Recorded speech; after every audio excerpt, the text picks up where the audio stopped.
ടാറ്റ പോണ്ടേ, ടാറ്റ പോണ്ടേ, ഇവിടെ വാ. ടാറ്റ എങ്ങോട്ടാന്നല്ലേ? എങ്ങോട്ടുമല്ല, ആശുപത്രിയിലേക്കാണ്. ആൾക്കൊന്ന് ഡെർമയെ കാണിക്കണം, പിന്നെ ഒരു വാക്സിനേഷൻ ഉണ്ട്, അങ്ങോട്ടേക്കാണ്. ഒരുങ്ങുന്നതിനുള്ള തിരക്കിലാണേ. അവളുടെ ചേച്ചിമാർ ഒരുങ്ങുന്നത് കണ്ടിട്ടുണ്ട്. അപ്പം അതേപോലെ അവൾക്കും ഒരുങ്ങണം. അതുകൊണ്ടാണ് ഇങ്ങനെ വന്ന് നിന്ന് തരുന്നത്. വാലിട്ട് കണ്ണെഴുതണം, ശിങ്കാറ് കൊണ്ട് പൊട്ട് തൊടണം, അങ്ങനെ അങ്ങനെ അങ്ങനെ പോകുന്ന ആൾ. സ്വന്തമായിട്ട് തലമുടി ചെയ്യുള്ളൂ. അപ്പോൾ സ്വന്തമായിട്ട് കാര്യങ്ങൾ ചെയ്യുന്നതിലാണ് പുള്ളിക്കൊരു താല്പര്യം.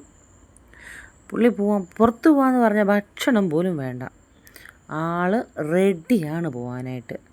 അപ്പോൾ ഞാനിങ്ങനെ ഒരുക്കിക്കൊണ്ടിരിക്കുകയാണ്. പുള്ളിക്കാരി ഒരുക്കിയിട്ട് വേണം പിന്നെ എനിക്ക് ഒരുങ്ങാനും കുട്ടിയുടെ പപ്പയ്ക്ക് ഒരുങ്ങാനും ഒക്കെ.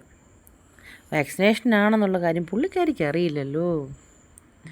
എന്തായാലും തകൃതിയായിട്ടുള്ള ഒരുക്കം നടക്കുക. അതിനിടയ്ക്ക് തലമുടി ചീവുന്നു. പക്ഷേ എന്താ ചെയ്യാനാന്ന് പറയാം, ചെയ്ത് കൊടുത്ത പൊട്ട് അത് മുഴുക്കാൻ അവൾ മായ്ച്ചു കളഞ്ഞു. പിന്നെ രണ്ടാമത് എനിക്ക് തുടച്ച് കളഞ്ഞ് വീണ്ടും ഒന്നേന്ന് ചെയ്യേണ്ട വന്നു. അതൊന്നും എനിക്ക് വീഡിയോ എടുക്കാൻ പറ്റില്ലല്ലോ, കാരണം ഞാൻ വീഡിയോ എടുക്കണം, ഇവളെ ഒരുക്കണം, എന്തൊക്കെ ചെയ്താലായി. നല്ല മഹാവികൃതി എന്ന് പറഞ്ഞു കഴിഞ്ഞാൽ ഇവളെ പോലൊരു വികൃതി പെണ്ണ്. എല്ലാം എനിക്ക് ഇരട്ടിപ്പണിയായി. എന്തും എങ്ങോട്ടെങ്കിലും പോയി ഇറങ്ങിയാൽ 10 മണിക്ക് ഇറങ്ങണേ, രാവിലെ 6 മണിക്ക് തുടങ്ങണം പരിപാടി. എന്നാൽ മാത്രം എനിക്ക് ആ സമയത്ത് വീട്ടിൽ നിന്ന് ഇറങ്ങാൻ പറ്റുകയുള്ളൂ. ഇന്നും അതന്നെ അവസ്ഥ. ഞാനാണെങ്കിൽ ഒരു 9 മണിക്ക് 9:30 ആകുമ്പോൾ ഇറങ്ങാമെന്ന് വിചാരിച്ചിട്ട് ഞങ്ങളിവിടെ നിന്ന് ഇറങ്ങിയപ്പം 11 മണിയോളമായി. എങ്ങനെ നടക്കും? ഇവള് മൂശാട്ട. ഇവളുടെ കാര്യങ്ങളെല്ലാം ചെയ്തു കൊടുക്കണം, കൊണ്ടു നടക്കണം, കുളിപ്പിക്കണം, ഒരുക്കണം. എൻ്റെ പൊന്നോ, ഒന്നും പറയണ്ട. പൊന്നൊരുങ്ങി, അയ്യോടി പൊന്നൊരുങ്ങിയോ? ഇനി എന്താ വേണ്ടേ? ഹെൽമെറ്റോ? അതിന് പപ്പ ഒങ്ങണ്ടായോ? പപ്പ ഒരുങ്ങിയിട്ട് വേണ്ടേ നമുക്ക് ഹെൽമെറ്റ് ഇടാനായിട്ട്? ആ പോവാം, പക്ഷെ പപ്പ ഒങ്ങണ്ടായോ? നമുക്ക് വണ്ടി ഓടിച്ചാൽ അമ്മക്ക് പറ്റുമോ പൊന്നിനെ വെച്ചോണ്ട്? പപ്പയുടെ സുന്ദരിയാണോ ചിച്ച്? പോവാനങ്ങ് മുട്ടിയിരിക്കുക അവൾക്ക്. പപ്പ ഒരുങ്ങുന്നുണ്ടോ? പപ്പ റെഡിയാവുന്നുണ്ടോ? കണ്ണാടി നോക്കി റെഡിയാവുന്നുണ്ടോ പപ്പ റെഡിയാവുന്ന കണ്ടോ? എന്നാ പപ്പയോട് പറ പെട്ടെന്ന് വരാൻ പറ. ബാ മോച്ചത് പപ്പയോട് പറ, പപ്പ വാന്ന് പറ. ഓ എൻ്റെ കുഞ്ഞിനങ്ങ് പോവാനങ്ങ് തിരക്ക് കൂട്ടുവാനേ.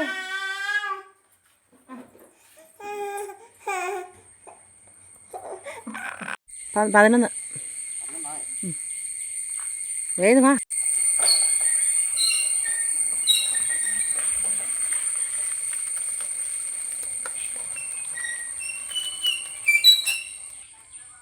ചേച്ചി ടാറ്റ പോ ചേച്ചി.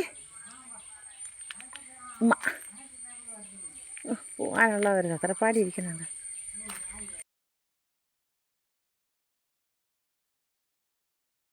അങ്ങനെ അവളുടെ വഴക്കെല്ലാം കഴിഞ്ഞ് 11 മണിയായപ്പോൾ ഞങ്ങൾ ഇറങ്ങി ആശുപത്രിയിലേക്ക്. ഇതാണ് കേട്ടോ ഞങ്ങളുടെ സ്ഥലം. നല്ല ശാന്തസുന്ദര പക്ക ഗ്രാമീണം എന്നൊക്കെ പറഞ്ഞിട്ടില്ലേ, അതുപോലത്തെ സ്ഥലം. ഇതുവരെ ഇവിടെ അങ്ങനെ വലിയ തോതിലുള്ള വികസനമൊന്നും ഇല്ല. എന്ന് വെച്ചാൽ കുറച്ച് റോഡുകൾ വന്നിട്ടുണ്ട്. നേരത്തെ ഇതൊക്കെ ഒരു കൈവഴികളായിരുന്നു. ഇവിടുന്ന് മെയിൻ റോഡിലേക്കൊക്കെ ഞങ്ങളിങ്ങനെ ചെറിയ കൈവഴി ഇവിടെ നടന്നാണ് പോയിട്ടുള്ളത് ഞാൻ പഠിക്കുന്ന കാലങ്ങളിലൊക്കെ. പക്ഷേ ഇപ്പം അങ്ങനല്ല. ഇപ്പം 2 സ്ഥലമായിട്ട് കണക്റ്റിംഗ് ആയിട്ട് ഇങ്ങനൊരു എന്താ പറയുക, PWD റോഡൊക്കെ വന്ന് കുറച്ച് ഇന്നല്ല കേട്ടോ, കുറേ വർഷങ്ങളായിട്ട് വന്നു. ഏകദേശം ഒരു 10-15 വർഷത്തോളം ആയി ഈ പിന്നെ റോഡ് വന്നിട്ട്. അപ്പം അത് ലാഹ കേട്ടോ, ആ കാണുന്ന ഇങ്ങനെ വെളുത്ത് കാണുന്നില്ല, ആ ലാഹ അതായത് ശബരിമലയ്ക്ക് പോകുന്ന റൂട്ടാട്ടോ. അതുവഴി ആ റോഡുണ്ട്. ശബരിമലയ്ക്ക് ഇങ്ങനെ ബസ്സൊക്കെ പോയില്ലേ, KSRTC നമുക്ക് കാണാൻ പറ്റും. ഇപ്പോഴും അങ്ങനെ വലിയ മാറ്റമൊന്നുമില്ല. നമ്മുടെ പഴയ ഗ്രാമീണത ഇപ്പോഴും നിലനിന്ന് പോകുന്നൊരു സ്ഥലമാണ്. പിന്നെ ഇതാണ് ഹാരിസിൻ്റെ തോട്ടമാണ് മുഴുവൻ, റബ്ബറും തോട്ടം. അപ്പം അതുകൊണ്ട് അന്നും ഇന്നും ഞങ്ങൾക്കെന്നും ഒരേപോലെയാണ് ഫീൽ ചെയ്യുന്നത്, വ്യത്യാസമൊന്നുമില്ല. റബ്ബർ മുറിക്കും, അപ്പം അവിടെ കയറ്റി കൃഷി നടക്കും, പുതിയ തൈ വയ്ക്കും, അല്ലെങ്കിൽ വേറെ എന്തെങ്കിലുമൊക്കെ ആവും. പിന്നെ റബ്ബർ വലുതാവുമ്പോൾ സെയിം സിറ്റുവേഷൻ, സെയിം സീനറി, ഇത് തന്നെ. എപ്പോഴും ഒരു പച്ചപ്പാണ് ഇവിടെ. ഇവിടെ അങ്ങനെ എന്താ പറയുക, ഉണങ്ങിക്കിടക്കുന്ന ഒരു സമയമില്ല. ആകെപ്പാടെ പറഞ്ഞല്ലോ, ഇവിടെ ഈ മരം മുറിക്കുമ്പോഴേ ഉള്ളൂ. ഇതോ ആ കാണുന്ന മല, രണ്ടെണ്ണം മുകളിൽ കാണുന്ന മല, അവിടെ നിന്നാണ് ഞങ്ങളിങ്ങോട്ട് വന്നത്. നമുക്ക് അവിടെ നിന്ന് ഇങ്ങനെ റോഡുണ്ട്, ആ റോഡ് ഇപ്പോൾ ഞങ്ങൾ കാണിച്ചില്ലേ, ആ റോഡിൽ കൂടെ ഇറങ്ങിയിട്ടാണ് നമ്മൾ ഈ മെയിൻ റോഡിൽ വന്നത്. ശബരിമല സീസൺ ആകുമ്പം ഈ റോഡിലൂടെയാണ് നിങ്ങൾ ശബരിമലയ്ക്ക് പോകുന്നത്. അതായത് എരുമേലി റോഡല്ല, പെരുന്നാട് റോഡ്. അപ്പം ഇതുവഴിയാണ് പോകുന്നത്. ആശാട്ടി ഞങ്ങളുടെ രണ്ടുപേരും നടുക്കുണ്ട്, എല്ലാം ടാറ്റ കൊടുക്കുകയാണ്. നിങ്ങൾ ഉദ്ദേശിക്കുന്ന ആൾക്കാർക്കല്ല കേട്ടോ, ആ കല്ലും മണലും പോച്ചയ്ക്കും എങ്ങനെയൊക്കെ ഇങ്ങനെ ടാറ്റ കൊടുത്താണ് ആൾ വരുന്നത്. ഇത് ഞങ്ങളുടെ ഒരു ചെറിയ എന്താ പറയുക, ചെറിയൊരു പട്ടണം.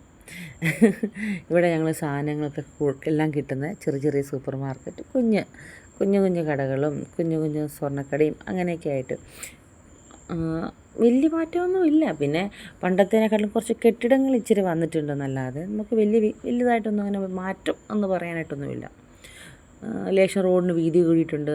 പിന്നെ പഴയ കെട്ടിടങ്ങൾ മാറി അവിടെ 2 നില വാർപ്പ് കെട്ടിടം വന്നു. അങ്ങനെ അല്ലാതെ വലിയ സ്ഥാനമാന വ്യത്യാസങ്ങളൊന്നും പറയാനായിട്ട് നമുക്ക് ഇല്ല. ഇതാണ് ഞങ്ങളുടെ സൂപ്പർ മാർക്കറ്റ്. അക്ഷയ മറ്റുള്ള കാര്യങ്ങളൊക്കെ ഉണ്ട്. ഇത് ചെറിയ എന്താ പറയുക, തിരക്കില്ലാത്ത റോഡിൽ കൂടെയാണ്, അപ്പുറത്തൂടെയാണ് കുറച്ചുകൂടെ വലിയ റോഡുള്ളത്. നമ്മൾ തിരക്കില്ലാത്ത റോഡിൽ കൂടെയാണ് പോകുന്നത്. ഇത് പഴയ ഒരു ഹോസ്പിറ്റലാണ്, പ്രൈവറ്റ് ഹോസ്പിറ്റൽ. ഇപ്പം അങ്ങനെയൊന്നും വലുതായിട്ട് വർക്ക് ചെയ്യുന്നില്ല. ഞാൻ സത്യം പറഞ്ഞാൽ അവിടെയാണ് ഞാൻ ജനിച്ചത് തന്നെ. ഇപ്പോൾ അതങ്ങനെയൊന്നുമില്ല. ഇപ്പോൾ പകൽ മാത്രം ജസ്റ്റ് ഡേ കെയർ പോലെ വർക്ക് ചെയ്യുന്നു, അത്രയേ ഉള്ളൂ. ഇത് പെരുന്നാട് ഹൈസ്കൂൾ എന്ന് പറയും, ഞാൻ പഠിച്ച സ്കൂൾ. ഇപ്പോൾ ബെദനി അവരെ ഏറ്റെടുത്ത് അപ്പം അവരാണ് നടത്തുന്നത്. ഇപ്പോൾ 2-3 വർഷമായിട്ട് ഇവിടെയാണ് ഞാനും പഠിച്ചത്. ഇപ്പോൾ എൻ്റെ മക്കൾ രണ്ടുപേരും പഠിച്ചുകൊണ്ടിരിക്കുന്നത് ഇവിടെയാണ്.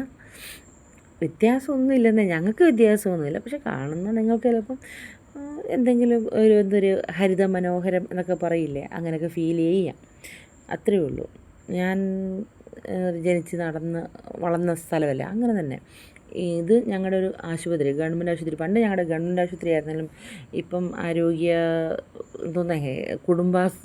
കുടുംബാരോഗ്യ കേന്ദ്രം എന്നൊക്കെ പറയില്ലേ, അങ്ങനെ എന്തോ അതിലേക്ക് മാറ്റപ്പെട്ടു.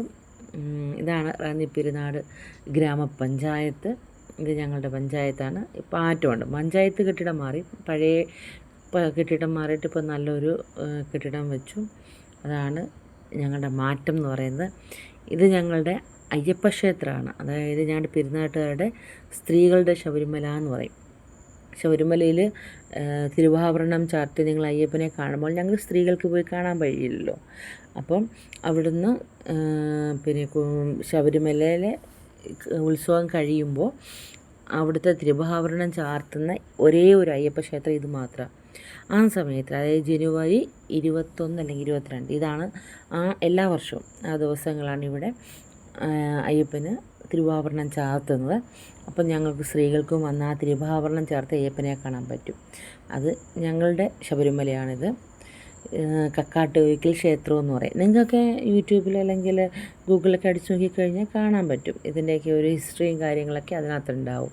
ഇതിനോട് തൊട്ടടുത്ത് തന്നെ നമുക്ക് മാളികപ്പുറത്തമ്മയുടെ ക്ഷേത്രമുണ്ട്. അയ്യപ്പൻ എവിടെയുണ്ടോ അവിടെ മാളികപ്പുറത്തമ്മ ഉണ്ടല്ലോ, തൊട്ടടുത്തുണ്ട്. പക്ഷേ എൻ്റെ മോളെ ഇവളെ മേയ്ക്കലെന്ന് പറഞ്ഞാൽ ഭയങ്കര പാടാണ്. ഇവിടെ അമ്പലത്തിൽ പോകാൻ വേണ്ടി ഇറങ്ങിയതല്ല, ഇപ്പം ഈ അമ്പലത്തിനോട് ചേർന്നിട്ട് NSSൻ്റെ കെട്ടിടം കണ്ടില്ലേ, അതിന് ഫസ്റ്റ് താഴത്തെ ഗ്രൗണ്ട് ഫ്ലോർ, അത് നമ്മുടെ KCB ആണ്. അപ്പോൾ നമ്മൾ ബില്ലടയ്ക്കാൻ വന്നാൽ, അപ്പം അവിടെ ഗൂഗിൾ പേ ഇല്ല, കെട്ടിയവനാണെങ്കിൽ ATM പോയേക്കോ പൈസ എടുത്തിട്ട് വരാനായിട്ട്. അപ്പം ഞങ്ങളൊന്ന് ജസ്റ്റ് അവിടേക്കൊന്ന്, അപ്പോൾ ഞാൻ ദേണ്ട് ഈ വാഴച്ചെടി കണ്ടു. പണ്ട് നമ്മുടെയൊക്കെ വീട്ടിലൊക്കെ ഇഷ്ടം പോലെ കണ്ടിരുന്നത്, ഇപ്പോൾ എൻ്റെ അടുത്തില്ല കേട്ടോ. പണ്ട് ഞങ്ങളുടെയൊക്കെ വീട്ടിലുണ്ടായിരുന്നതാണ്. ഇതിൻ്റെ പല കളറിലുണ്ട്, മഞ്ഞ കളറിലെ, ചുമന്ന കളറിലെ. ഇപ്പോൾ ഒന്നുമില്ല. ഇപ്പം ഇവിടെയൊക്കെ ഇങ്ങനെ വെച്ച് കണ്ടപ്പോൾ നല്ല രസം തോന്നി, ചോദിക്കാൻ മടി. നമുക്ക് കാണാൻ പറ്റും. ഇതാണ് ഞങ്ങളുടെ മാളികപ്പുറത്തമ്മയുടെ ക്ഷേത്രം. ഇതുണ്ട് കക്കാട്ടുകോയിക്ക് പിന്നെ കക്കാട്ടാറെന്ന് പറയും. ഇതാണ്ട് കണ്ടോ, ഈ ആറ് ഈ ക്ഷേത്രത്തിനോട് ചേർന്ന്, അതായത് ഈ മാളികപ്പുറത്തമ്മയുടെയും അപ്പുറത്തെ അയ്യപ്പ ക്ഷേത്രത്തിന് അടുത്തൂടെ തൊട്ട് താഴെ കൂടെ പോകുന്ന ആറാണ്, കക്കാട്ടാറെന്ന് പറയും. അപ്പം ഞങ്ങളൊക്കെ ഇത് കണ്ട് ശീലിച്ചവരാണ്. പക്ഷേ ഇപ്പോഴും ആ ഒരു പഴയ തനിമയും അതേ പച്ചപ്പും ഇപ്പോഴും അതുപോലെ ഉള്ളത് കാണുമ്പോൾ സത്യത്തിൽ എനിക്ക് ഒരുപാട് സന്തോഷം തോന്നുന്നുണ്ട്. 2 ആറുകൾ കൂടി ചേർന്നൊരു ഭാഗമാണ് കേട്ടോ ഇത്. പക്ഷെ ഇത് കാണിക്കാൻ എനിക്ക് പറ്റിയില്ല, കാരണം അപ്പോഴത്തേക്കിന് കുഞ്ഞ് കരച്ചിലായി, ബഹളായി, അവൾക്ക് ഉറങ്ങണം എന്നായി. അതുകൊണ്ട് വീഡിയോ എടുക്കാൻ പറ്റിയില്ല. ആശുപത്രി വന്നു, കുഞ്ഞിനെ ഡോക്ടറെ കാണിച്ചു, ഇഞ്ചക്ഷൻ എടുത്തില്ല, എല്ലാം കഴിഞ്ഞു. അപ്പോഴും അവൾ ഉറക്കമായിരുന്നു. ഇപ്പം ഞങ്ങൾ മെഡിസിൻ വാങ്ങിക്കാൻ വേണ്ടിയിട്ടിരിക്കുകയാണ് ഇവിടെ. അപ്പോൾ എവിടെയും ടോക്കൺ എടുത്ത് അവർ നമ്പർ തരും, അതിനനുസരിച്ചിട്ടാണ് നമ്മൾക്ക് മെഡിസിൻ തരുള്ളൂ. പിന്നെ ഞങ്ങൾ വിചാരിച്ചു വാക്സിനേഷൻ എന്നാൽ പിന്നെ വടശ്ശേരിക്കൽ അയ്യപ്പ മെഡിക്കൽ കോളേജ് ഉണ്ട്, അപ്പോൾ അവിടെ നിന്ന് എടുക്കാം. അവിടെ ആകുമ്പം കൺസൾട്ടേഷൻ ഫ്രീ ആണ്. ഇപ്പോൾ ക്യാമ്പ് നടക്കുകയാണ്.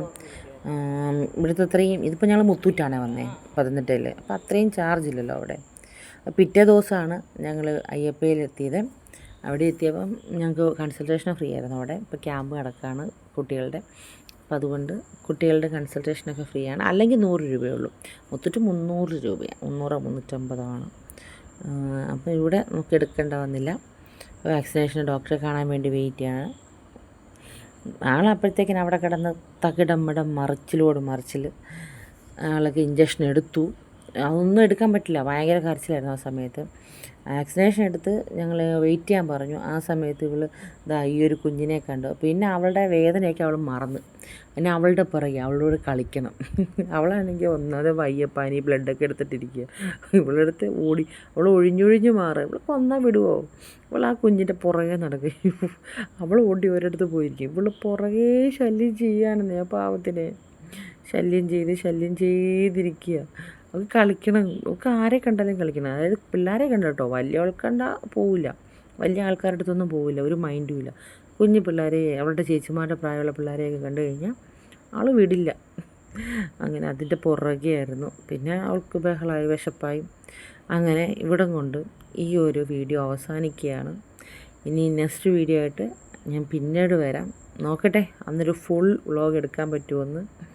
ഇന്നെന്തായാലും എനിക്ക് ഇത്രയേ പറ്റുള്ളൂ, കാരണം ഈ ഒരു വികൃതി കുട്ടിയെയും കൊണ്ട് ഞാൻ എന്ത് ചെയ്യാനാ? അതാ കണ്ടില്ലേ, അവൾ അതിൻ്റെ കൂടെ ഓടുക. നിങ്ങൾക്ക് എൻ്റെ ഈ ചെറിയ വീഡിയോ ഇഷ്ടപ്പെട്ടാൽ ഒന്ന് സബ്സ്ക്രൈബ് ചെയ്യണം, ഷെയർ ചെയ്യണം, ലൈക്ക് ചെയ്യണം. Thank you. വീണ്ടും കാണാം. Bye bye.